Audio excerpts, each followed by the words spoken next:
What's going on, everybody? Happy Hump Day. This is Patrick with your Patface Gaming video blog for today, Wednesday, January 21st, 2009. Hope this blog finds you well. A couple of things in the news. First, for all of you Europe Sony PlayStation fans, the huge first-person shooter title Killzone 2 has been dated for Europe. That date, February 25th. So you can mark that down on your calendars. That's when you'll get your hands on the game. For you 360 fans, on the other hand, Gears of War 2 just got a major update patch with tweaks specifically focused on multiplayer, and it also added some achievements for the new map pack that they had released. You can pick up that map pack for 800 Microsoft points or $10. The sweet thing is, of those 7 achievements, 4 can actually be done with the free map pack that you got when you bought the game. Now that's if you bought the game new. If you bought the game used, you got to pay $5 to get those maps. Nonetheless, a pretty decent deal. Finally, in our news today, Sony announcing a firmware update for the PlayStation 3. This firmware update has 2 key focuses. First, it adds a picture gallery function on your PlayStation 3, so you can take advantage of that. In addition to it, now enables 3.11 DivX. So for those of you still stealing your movies, you can now watch them on your PS3. Gift to you.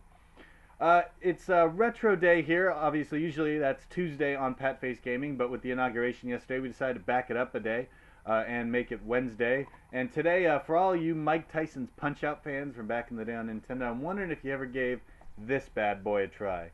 James Buster Douglas Knockout Boxing on the Genesis. Now, this game was originally in the arcade called Final Blow. It was released in 1988 and was in the arcades.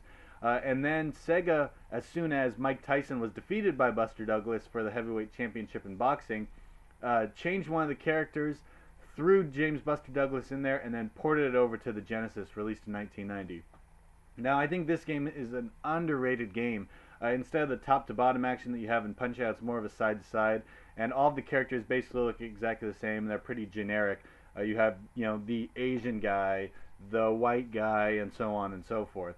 But it's a lot of fun. It's very easy to pick up, and it's one of those games that brings back a great deal of nostalgia for me because it was the best game that my cousin Ryan had when I was growing up as a kid. So when I only had my Nintendo, he's a couple years older than me, and we went over to my uncle's house. We got to play Genesis, and what game did we play? We freaking played Buster Douglas Boxing. It's a really cool game. It was a lot of fun to play back in the day. It's very simple in its presence. It's one of those games that was the epitome of what we played in the 80s and early 90s when you were a kid, when you weren't playing, Sonic or Mario or etc. So an enjoyable game overall. You can get it for a pittance. I've just had my copy forever. So check that out. If you still have a Genesis lying around, I'd highly recommend jumping on eBay and picking up a copy of that game. It's a lot of fun. Finally, since I didn't get to what I'm playing on Monday, I'm going to jump into it today. Just want to let you know, I picked up, I finished TNA Impact and sent that back. For you wrestling fans who haven't tried it, don't. Easy achievements, I guess, so if you're looking for achievements, you can do that. I got Battlefield Bad Company in the mail yesterday, so I'm going to start diving into that. I've also got another game on the way coming from Gamefly. And also, after Friday's post and talk about Viva Pinata, I inspired myself to pick it up again. So Viva Pinata went back in the machine a little bit. And also on the Xbox Live Arcade, I'm playing Braid right now, finally getting around to that game, seeing why everybody talks about how good it was. It's a great game. It's unbelievably frustrating at times, but it's a lot of fun. So that's what I'm playing this week. Also playing some NHL 09 and having a good time with that. And now these new Gears 2 achievements that you can get without the map pack, I might try a couple of those. I know some of them are related to Horde mode, and Horde mode's a blast. So yeah, that's what I'm playing this week, and then we'll see what comes from Gamefly in the next couple days, and see if that gets added to the collection of what I'm playing this week.